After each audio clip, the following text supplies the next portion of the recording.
NCAR, it's my great pleasure to introduce Dr. Robert Serafin to say a few words.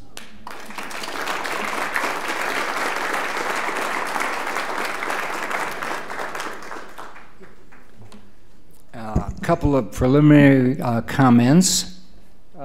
Cliff, it was the $6 million that the National Science Foundation gave us, and one of the things we had to repair was the asbestos in the ceilings.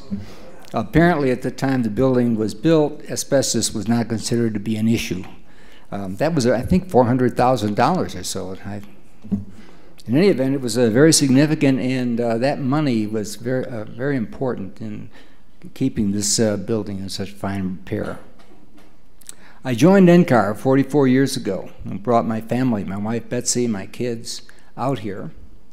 And my job at that time was to begin developing the Doppler radar meteorology program.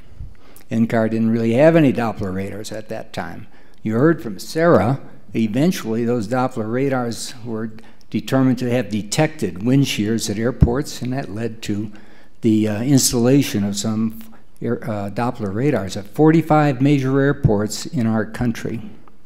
We haven't had a wind shear accident since then. My offices at that time were off-site. My work wasn't appropriate to be done up here. So for 16 years, I labored off of this wonderful Mesa. When I was appointed as NCAR's director, I moved into the director's office up there, and it was really a wonderful office in which to work. During those first 16 years, though, learned an awful lot about this building because we had all sorts of meetings here. Meetings with our advisory panels and various functions, UCAR boards of trustees and so forth. And through that period became very familiar with this building, and in a sense it became a part of my life, personally and professionally. My oldest daughter, Kathy, we hosted her wedding reception here, right in this space. And it was really a fine party. We had the head tables up here, a bunch of tables here, tables up there, dance floor down here. So this building has served multiple purposes.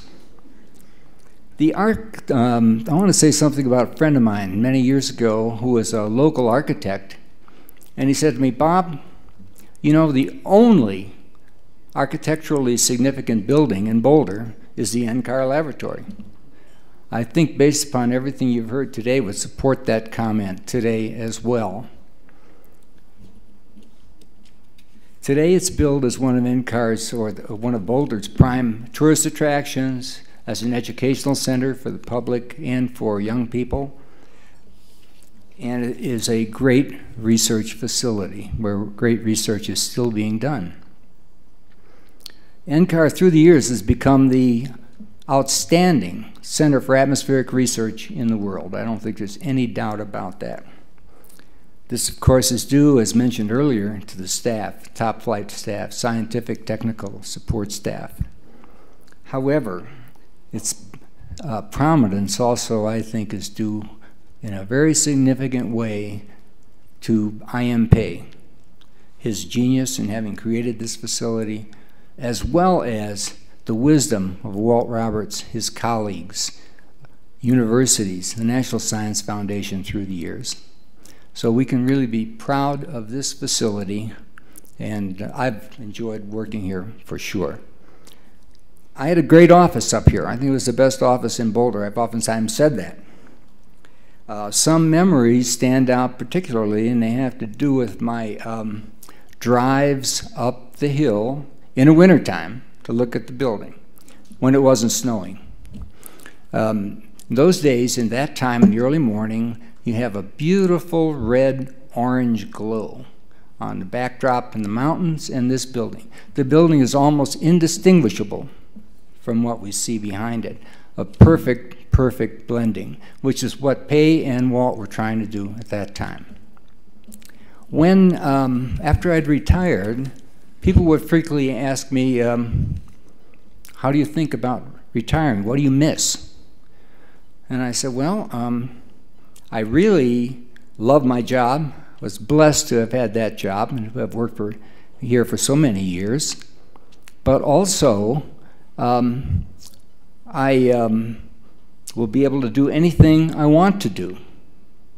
And I won't have to be burdened with administrative tasks and personnel issues. We have them here, believe it or not. However, then I would say there's one thing I regret. And that regret is that I had to leave my office. Thank you.